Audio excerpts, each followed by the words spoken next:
فلسطین کی آزادی کا مشن، یہودیوں کو قدم قدم پر دھول چٹانے والا، اکیلا ہی عالم کفر سے ٹکرانے کا حوصلہ رکھنے والا، پاک دھرتی کا ایک عظیم مجاہد، کفر پر لاوے کی طرح برسنے والے اس مجاہد کی طویل داستان سننے کے لیے چینل کو سبسکرائب کیجئے اور ویڈیو کو لائک کیجئے۔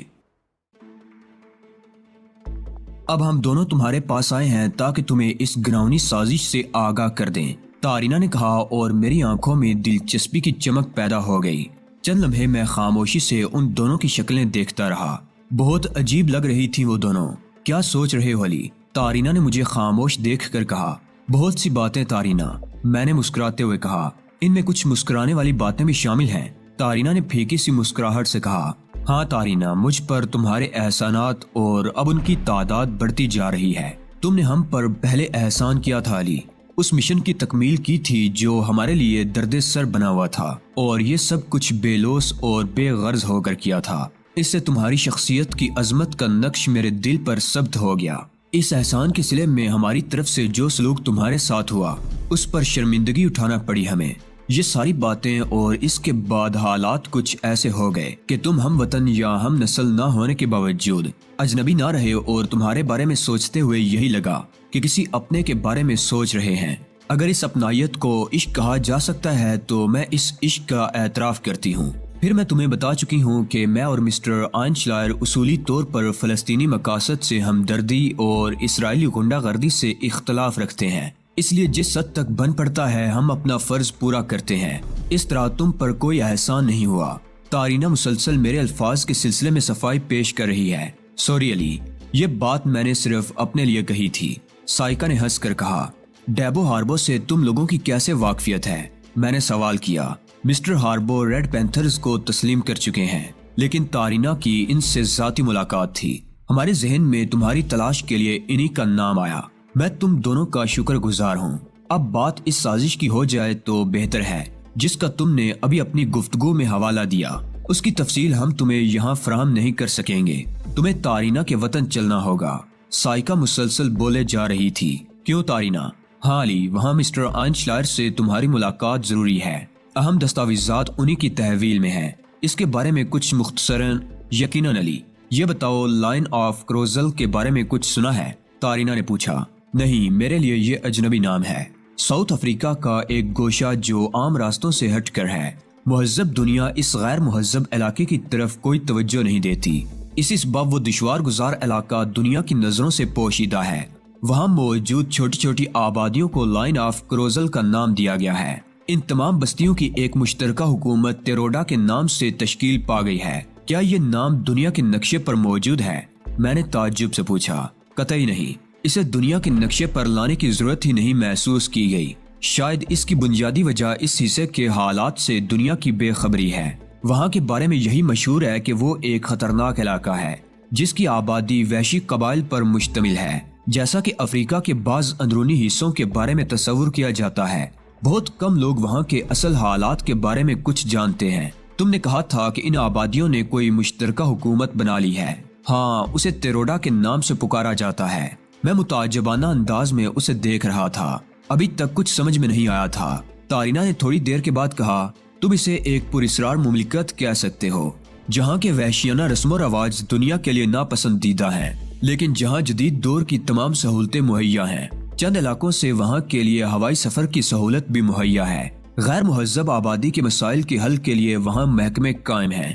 ان میں مختلف النسل لوگ کام کرتے ہیں اور مخلصانہ طور پر اپنا فرض انجام دیتے ہیں۔ دنیا کے کسی بھی ملک کے باشندے کو وہاں جا کر آباد ہونے کی اجازت ہے، بشرطے کہ وہ تیروڈا اور اس کے باشندوں کے لیے کسی بھی شکل میں مفید ہو۔ تم نے کسی الف لیلوی سرزمین کی نشاندہی کی ہے۔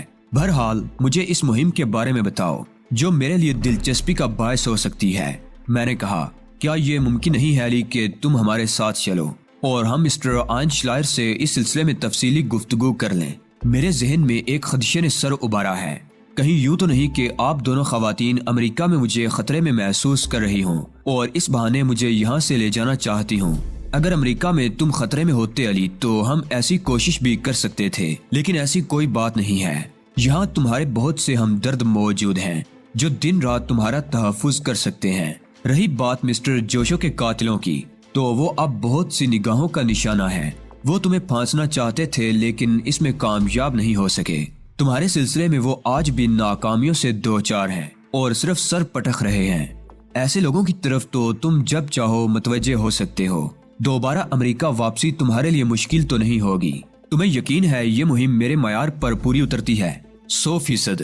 کیوں سائیکا؟ میں نے سائیکا کو مخاطب کیا جو اس دوران خاموش رہی تھی۔ ہاں علی، میں تصدیق کرتی ہوں، سائیکا نے کہا۔ تمہیں اس سلسلے میں اطلاعات کس طرح حاصل ہوئی سائیکا؟ ایڈمان جریتم یوگوسلاویا کا ایک مجرم سائنسدان ہے جس نے بہت سے ملکوں سے سائنسی راز چرائے اور انہیں دوسروں کے ہاتھوں فروخت کیا۔ ریڈ پینتھرز کو اس سلسلے میں کام کرنے کی پیشکش ہوئی اور ہم اس کے خلاف مصروف ہو گئے۔ ہمیں اطلاع ملی کہ وہ استنبول سے لندن کا سفر کر رہا ہے۔ چنانچہ ریڈ پینتھرز نے وہ طیارہ اغوا کر لیا جس میں وہ سفر کر رہا تھا۔ اسے قابو میں کرنے کے بعد طیارہ چھوڑ دیا گیا۔ ایڈمان جریتم کو ان لوگوں کے حوالے کر دیا گیا جنہیں اس کی ضرورت تھی، لیکن اس سے پاس سے کچھ خفیہ دستاویز برآمد ہوئی جن سے ایک اور سازش کا پتہ چلا۔ جریتم شاید اس سلسلے میں کوئی کارروائی کرنا چاہتا تھا۔ ہم ان دستاویزات کے بارے میں تفصیل اس سے نہ معلوم کر سکے کیونکہ اس نے گرفتاری کے کچھ عرصے بعد خودکشی کر لی۔ اس دستاویز سے عربوں کے ایک منصوبے کے خلاف اسرائیلیوں کی ایک بڑی کارروائی کا سراغ لگا، اور پھر جب اس سلسلے میں تحقیقات کی گئی تو سب کچھ حقیقت ثابت ہوا۔ مسٹر آئنشلائر اس کام میں ہمارے پشت پناہ تھے۔ ذاتی طور پر وہ تمہارے بے حد ممنون بھی ہیں کیونکہ تم نے ان کی بیوی اور بچے کی جان بچائی تھی۔ انہوں نے بے ساختہ کہا کہ یہ کیس علی کا ہے۔ کرائم انٹرنیشنل کیس سے تمہاری امریکہ میں سرگرمیوں کی خبریں ہمیں موصول ہو رہی تھی، چنانچہ ایک مشترکہ تجویز کی بنا پر ہم تمہاری تلاش میں چل پڑے۔ ساری باتیں اپنی جگہ ہیں تارینہ، لیکن تم نے اس معاملے کی تفصیلات ادھوری چھوڑ کر میرے لیے الجھنیں پیدا کر دی ہیں۔ امریکہ میں ابھی میں وہ کچھ نہیں کر سکا ہوں جو کرنا چاہتا تھا۔ لفظ تھا کیوں استعمال کرتے ہو علی؟ اگر تمہارے ذہن میں کچھ منصوبے ہیں تو اس مہم کی تکمیل کے بعد تم ان پر کام کر سکتے ہو۔ معاف کرنا علی، میں تمہارے معاملات میں ضرورت سے زیادہ مداخلت کی مرتکب ہو رہی ہوں، لیکن جہاں تک میں اپنے عظیم دوست علی کی زندگی کے مشن کو سمجھ سکی ہوں، اس میں سر فہرست صہیونیت کے خلاف سرگرم رہنا ہے۔ اولیو ہاورڈ یا اس سلسلے کی دیگر کڑیاں اسی مشن کے ماتحت ہیں۔ اس پر فوقیت نہیں رکھتی۔ صرف یہ جاننا ضروری ہوتا ہے کہ فوری طور پر پہلے کس معاملے کو اہمیت دی جائے۔ زیر بحث معاملہ میرے نزدیک اولیو ہاورڈ یا جوشو کے قاتلوں کے مسئلے سے زیادہ اہم ہے۔ ٹھیک ہے تارینہ، میں تمہاری نیت پر شک نہیں کروں گا۔ ظاہر ہے تم یہاں تک آئی ہو، اتنی تگودو کی ہے تم نے، تو یقیناً تمہارے دل میں میرے لیے نیک جذبات ہی ہوں گے، لیکن شرط یہی ہے کہ اگر مجھے کوئی دلچسپی محسوس ہوئی تبھی میں اس سلسلے میں اقدامات کروں گا، ورنہ تم سے معذرت کر لوں گا۔ شکریہ علی، ہم دونوں تو پہلے ہی تمہیں اس کی پیشکش کر چکے ہیں۔ ٹھیک ہے، میں تمہارے ساتھ چلنے کے لیے تیار ہوں، لیکن اس سلسلے میں بھی ہمیں بہت سی باتیں کرنا ہوں گی، تو کر لیں گے۔ میرا خیال ہے نشست کافی طویل ہو چکی ہے۔ مسٹر ہاربو بے چینی سے ہمارا انتظار کر رہے ہوں گے۔ تارینہ کا خیال غلط نہیں تھا۔ ڈیبو ہاربو ڈرائنگ روم میں ہمارا منتظر تھا۔ جب ہم وہاں پہنچے تو اس نے گہری سانس لے کر کہا، اس مسئلے پر غور کر رہا تھا کہ میں کتنا خوش اخلاق آدمی ہوں اور کتنی دیر تک تم لوگوں کی غیر موجودگی برداشت کر سکتا ہوں۔ سوری مسٹر ہاربو، ہماری گفتگو واقعی کچھ طویل ہو گئی۔ کوئی بات نہیں۔ دراصل خواتین، تم لوگوں کو یہ بات معلوم نہیں کہ یہ شخص مجھے بھی مطلوب تھا۔ ایسو جوشو میرا 25 سال پرانا دوست تھا اور اس نے مجھ سے درخواست کی تھی کہ علی امریکہ میں کچھ خصوصی کارروائیاں کرنا چاہتا ہے، اسے مدد کی ضرورت ہوگی، میں اسے کچھ ایسے آدمی مہیا کر دوں جو اس سے تعاون کریں۔ جوشو کا یہ کہہ دینا ہی کافی تھا۔ میں انتظار کرتا رہا اور اس کے بعد میرا دوست قتل کر دیا گیا۔ مجھے اپنے دوست کی موت کا انتہائی رنج ہے۔ جب میں وہاں پہنچا تو مجھے علی کے بارے میں تفصیلات معلوم ہوئی اور میں اس کی تلاش میں لگ گیا۔ میں نے اس کے لیے کچھ لوگوں کو منتخب کر دیا، لیکن یہ اتفاقیہ طور پر خود ہی میرے پاس پہنچ گیا۔ اب مجھے اس سے یہ معلوم کرنا ہے کہ اس کی اپنی ضروریات کیا ہیں۔ خواتین، آپ لوگ علی سے مل چکی ہوں گی اور غالباً اپنے مسائل بھی آپ نے ڈسکس کر لیے ہوں گے۔ میرا مطلب ہے علی سے اب آپ کو اور کوئی کام تو نہیں رہا۔ مسٹر ہاربو، اب تو کام کی ابتدا ہوئی ہے۔ آپ کے لیے یہ خبر یقیناً افسوس کا باعث ہوگی کہ علی امریکہ سے جا رہے ہیں، یہ ہمارے ساتھ جا رہے ہیں، تارینہ نے کہا۔ اوہو، تو صورتحال اس حد تک تبدیل ہو گئی ہے۔ بہرحال، جس طرح میں نے آپ لوگوں کو گفتگو کا پورا موقع فراہم کیا ہے، یقینی طور پر آپ بھی اسی فراخ دلی کا مظاہرہ کریں گے۔ بہتر ہے کہ اب آپ لوگ آرام کریں، کل صبح ناشتے کی میز پر آپ سے ملاقات ہوگی۔ تارینا اور سائکا نے ایک دوسرے کی طرف دیکھا اور پھر گردن ہلاتی ہوئی بولی، ٹھیک ہے مسٹر ہاربو، ہم کل صبح کا انتظار کر لیں گے، تو پھر اب آپ اپنی آرام گاہوں میں جا سکتی ہیں، ڈیبو ہاربو نے کہا اور وہ دونوں باہر نکل گئیں۔ تب ڈیبو ہاربو مسکراتا ہوا میری طرف متوجہ ہوا۔ علی، میں کسی بھی سانحے پر بسورنے والوں میں سے نہیں ہوں، بلکہ ایک حقیقت پسند اور عملی انسان ہوں۔ جوشو کے قاتلوں کے بارے میں تمہارے ذہن میں کوئی خاص منصوبہ ہو تو مجھے بتاؤ۔ جوشو کی خواہش کے مطابق تم یوں سمجھ لو کہ تقریباً 3000 آدمی امریکہ میں تمہاری ہر طرح کی معاونت کرنے کے لیے موجود ہیں۔ جس طرف ان کا رخ کرو گے وہ جہنم کے دہانے کھول دیں گے، جس کی سمت اشارہ کرو گے اس کے جسم کے ٹکڑے ٹکڑے کر کے تمہیں پیش کر دیں گے۔ یہ سب تربیت یافتہ آدمی ہیں۔ مجھے آپ کی اشد ضرورت تھی مسٹر ہاربو، اور یہ حقیقت ہے کہ میرے سب سے بڑے محسن، میرے سب سے عظیم دوست مسٹر جوشو نے مجھے سب سے پہلے آپ تک پہنچنے کی تلقین کی تھی اور کہا تھا کہ آپ سے مجھے ہر طرح کا تعاون حاصل ہو جائے گا۔ لیکن مسٹر ہاربو، درمیان میں بلیک پلان کا معاملہ سامنے آ گیا اور میں نے محسوس کیا کہ تنہا بھی میں اس سلسلے میں مؤثر طور پر کام کر سکتا ہوں۔ چنانچہ میں نے سوچا کہ اس منصوبے کی تکمیل کے بعد آپ سے ملاقات کروں گا، لیکن یہ ملاقات اس قدر مختصر ثابت ہوگی، اس کا مجھے اندازہ نہ تھا۔ تارینا ہارڈو اور سائکا مائلر نے ایک مہم میرے لیے منتخب کی ہے جو بقول ان کے میری زندگی کے سب سے اہم مشن سے متعلق ہے، اور اس کی تکمیل کے لیے مجھے امریکہ سے باہر جانا پڑے گا۔ ٹھیک ہے علی، مجھے بھلا کیا اعتراض ہو سکتا ہے؟ اگر ان دونوں عورتوں کی کوئی مشترکہ پلاننگ تمہارے لیے باعث دلچسپی ہے تو تم اس پر عمل کر سکتے ہو۔ میں بھی تمہارے ساتھ ہوں گا، اور اگر اسے مسترد کر کے تم امریکہ میں اپنی کسی کارروائی کا آغاز کرنا چاہتے ہو تو میں تمہیں اس کے لیے پیشکش کر بھی چکا ہوں کہ بے شمار افراد تمہارا ساتھ دینے کے لیے تیار ہیں۔ مسٹر ہاربو، اولیو ہاورڈ سرکاری طور پر معزول ہو چکا ہے، لیکن آپ جانتے ہیں کہ امریکن یہودیوں کا ٹولہ جو امریکہ میں اپنی ایک جداگانہ حیثیت رکھتا ہے، اس کا سرپرست تھا۔ ہنگامی طور پر اولیو ہاورڈ کے بارے میں معزولی کا فیصلہ کر لیا گیا ہے اور فوری طور پر اسے اسرائیل کے سپرد کر دیا گیا ہے، لیکن جہاں تک میرا اندازہ ہے اولیو ہاورڈ اسرائیل جا کر واپس آ چکا ہے اور اب وہ انتقامی کارروائیوں پر اترا ہوا ہے۔ آپ نے پولیس کے ایک اعلیٰ افسر سے گفتگو کی اور اس سے یہ اندازہ ہوا کہ امریکن پولیس میرے بارے میں اتنے سخت انداز میں نہیں سوچ رہی جتنا ماحول پیدا کر دیا گیا ہے، لیکن جہاں تک میرا خیال ہے ابھی اور بھی بہت کچھ ہوگا۔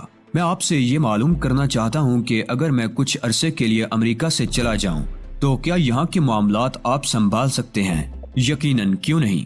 جوشو سے متعلق ہر کام میں پوری دیانت سے انجام دوں گا، اور تمہارا کام بھی جوشو سے ہی متعلق ہے۔ تو پھر مسٹر ڈیبو ہاربو، جوشو کے قاتلوں کو کیفر کردار تک پہنچانا آپ کی ذمہ داری ہوگی، کم از کم اس وقت تک کے لیے جب تک میں امریکہ سے باہر ہوں۔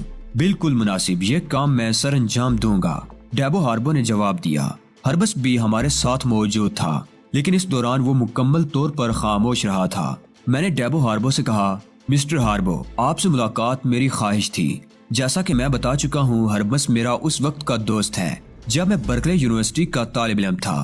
میری درخواست ہے کہ ہربس پر آپ اپنی خصوصی نظر عنایت رکھیں۔ ڈیبو ہاربو نے مسکراتے ہوئے گردن ہلا دی تھی، پھر وہ بولا، ہربس میرے لیے بہت کارآمد آدمی ہے، تمہاری سفارش کو بھی نگاہ میں رکھا جائے گا۔ اب تمہارا کیا پروگرام ہے؟ امریکہ سے نکلنے والے تمام راستے تمہارے لیے مسدود ہیں، یہاں سے نکلنے کی کیا صورت تمہارے ذہن میں ہے؟ اس سلسلے میں ابھی کوئی ترکیب میرے ذہن میں نہیں ہے، لیکن بہت جلد کچھ نہ کچھ کر لوں گا۔ نہیں، جب یہاں سے نکلنے کے بارے میں سوچو مجھے بتا دینا، میں انتظام کر دوں گا، اس طرح کہ تمہیں کوئی پریشانی نہ ہو۔ بہت بہت شکریہ مسٹر ہاربو، میں نے جواب دیا، اور اس کے بعد یہ نشست برخاست ہو گئی۔ دوسری صبح ناشتے کی میز پر سائکا مائلر، تارینا ہارڈو، ہربس، میں اور ڈیبو موجود تھے۔ ناشتے کے دوران تارینا ہارڈو بول پڑی، کیا تم نے ہمارے پروگرام کے بارے میں مسٹر ہاربو سے گفتگو کی ہے علی؟ ہاں، اس حد تک کہ میں امریکہ سے باہر رہ کر کچھ کرنا چاہتا ہوں۔ مسٹر ہاربو کا کیا حکم ہے؟ نہیں بھائی، میں تم لوگوں کو حکم نہیں دے سکتا، علی جس طرح مناسب سمجھے کریں۔ انہوں نے یہاں جو ذمہ داری میرے سپرد کی ہے میں اسے پورا کروں گا۔ گڈ، تو گویا علی ہمارے ساتھ جانے کے لیے تیار ہیں؟ یہ سوال تم علی ہی سے کر سکتی ہو، ڈیبو ہاربو بولا۔ ویسے جہاں میری ضرورت پیش آئی اس سے گریز نہ کرنا۔ آپ کی عنایات تو ہمارے لیے بہت قیمتی ہے مسٹر ہاربو۔ آپ نے وہ کام چند منٹوں میں کر دیا جس کے لیے ہمارا خیال تھا کہ ہمیں بہت دھکے کھانا پڑیں گے۔ ہمیں یقین نہیں تھا کہ علی سے ہماری ملاقات اتنی آسانی سے ہو جائے گی۔ اس سلسلے میں میری کوئی کوشش شامل نہیں ہے، تم اسے اتفاق کہہ سکتی ہو یا زیادہ سے زیادہ میرے دوست ہربس کا کارنامہ، ڈیبو ہاربو نے جواب دیا۔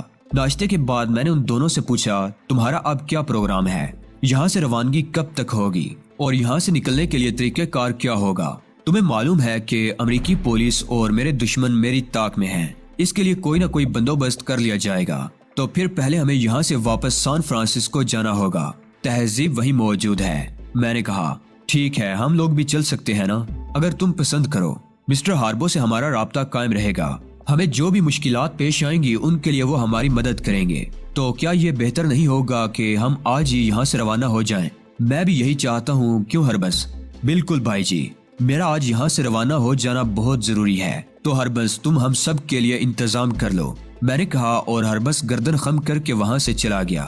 شکاگو سے ہم سان فرانسسکو پہنچ گئے۔ تارینا ہارڈو اور سائکا مائلر ہمارے ساتھ تھی۔ ویسے شکاگو سے روانہ ہوتے ہوئے میں نے انہیں ایک تجویز پیش کر دی تھی اور دونوں نے اسے قبول کر لیا تھا۔ میں نے ان سے کہا تھا کہ وہ اپنے چہروں میں تھوڑی سی تبدیلیاں پیدا کر لیں، اور اس کی وجہ یہ ہے کہ گوٹے ہل کیس میں اولیو ہاورڈ بھی شریک تھا، اور تارینا کے ملک میں گرین پول کو ہماری طرف متوجہ کرنے والا بھی وہی تھا۔ اس طرح وہ تارینا ہارڈو سے واقف ہے، اور اگر اسے اصلی شکل میں ہمارے ساتھ دیکھا گیا تو وہ لوگ ہم پر بھی شبہ کر سکتے ہیں۔ میں نے ہربس کے ساتھی کی حیثیت سے ہی واپسی کا سفر ایک سکھ نوجوان کے میک اپ میں کیا تھا۔ راستے میں کوئی دقت پیش نہیں آئی تھی۔ ہربس نے تارینا اور سائکا کو بھی اپنے گھر ہی مدعو کر لیا تھا، جبکہ انہوں نے ہم سے کسی ہوٹل کے بارے میں پوچھا تھا۔ تہذیب، مالکم ایکس اور ویرا سنگھ بہت گل مل گئی تھی، ان دونوں نے ہمارا پرتپاک استقبال کیا۔ میں نے تہذیب کو سائکا اور تارینا کے بارے میں بتایا تو وہ حیران رہ گئی، اس نے بڑی گرمجوشی سے ان دونوں کا استقبال کیا تھا۔ تارینا ہنس کر بولی، اگر تمہیں ہماری یہاں شان نزول معلوم ہو جائے تو شاید تمہارا یہ اتفاق برقرار نہ رہ سکے۔ تہذیب نے مسکراتی نگاہوں سے اسے دیکھا اور بولی، تارینا، آپ علی کی ساتھی کی حیثیت سے میرے لیے ہر حالت میں قابل احترام ہیں۔ یہ کیسے ہو سکتا ہے جو آپ نے کہا؟ علی کو میں اپنے ساتھ لیے جا رہی ہوں ایک طویل مہم میں الجھانے کے لیے۔ وہ مہم یقیناً فلسطینیوں کے مفاد میں ہوگی، ورنہ علی اس کے لیے تیار نہ ہوتے، اور علی جس کام کے لیے تیار ہو گئے ہیں میں اس میں ہر طرح ان کی معاون ہوں۔ تم نے دیکھا سائکا، تمہاری دال علی کے سامنے کس لیے نہیں گلی؟ تارینا نے ہنستے ہوئے کہا۔ سائکا نے کوئی جواب نہیں دیا تھا۔ رات کو ہمارے درمیان ایک میٹنگ ہوئی۔ میں نے تہذیب کو تارینا اور سائکا کے پروگرام کے بارے میں تفصیلات بتائیں۔ تہذیب نے کہا، کیا خیال ہے علی، اگر میں بھی تمہارے ساتھ چلوں تو کیا حرج ہے؟ مناسب نہیں ہوگا تہذیب؟ ہاں، اگر مجھے اس مہم میں تمہاری ضرورت پیش آئی تو میں تمہیں بلوا لوں گا۔ میرا خیال ہے ویرا بابی کے ساتھ تم خاصا پرسکون وقت گزار سکتی ہو۔ ایک اہم بات یہ بھی ہے تہذیب کہ میں نے ابھی اس مہم کو سر انجام دینے کی ذمہ داری مکمل طور پر قبول نہیں کی ہے۔ پہلے میں مسٹر آئن شلائر سے مل کر اس کی افادیت کے بارے میں معلومات حاصل کروں گا، تبھی کوئی فیصلہ کر سکوں گا۔ اس دوران میں چاہتا ہوں کہ یہاں ہونے والی کارروائیوں سے پوری طرح باخبر رہوں، اور اس کی جو بہتر رپورٹنگ تم کر سکتی ہو کسی اور کے بس کی بات نہیں ہوگی۔ اگر تم یہ سمجھتے ہو لی تو ٹھیک ہے، میں یہاں اپنی ذمہ داری سے عہدہ برا ہونے کی پوری کوشش کروں گی۔ ہربس، تمہارے سپرد تہذیب کی حفاظت ہے۔ ڈیبو ہاربو سے اب تم جو بھی کام چاہو وہ لے سکتے ہو، خاص طور سے میرے سلسلے میں۔ ہاں بھائی جی، میں دیکھ چکا ہوں کہ وہ تم سے کتنا متاثر ہے، ہربس سنگھ نے کہا۔ تارینا ہارڈو اور سائکا مائلر نے ضروری گفتگو کے بعد روانگی کے لیے تمام پروگرام طے کر لیا، اور پھر یہ میٹنگ برخاست ہو گئی۔ ہربس سنگھ نے تنہائی میں مجھ سے کہا، ڈیبو ہاربو سے میرے بھی کچھ کام اٹکے ہوئے ہیں، تم اپنی ان ذمہ داریوں سے نمٹ لو، پھر میرے لیے بھی کچھ کرنا۔ یہاں کی طرف سے بھی تم مطمئن رہو، ہونے والی بابی کو ہم کسی بھی طور پریشان نہیں ہونے دیں گے۔ میں نے مسکراتے ہوئے گردن ہلا دی تھی۔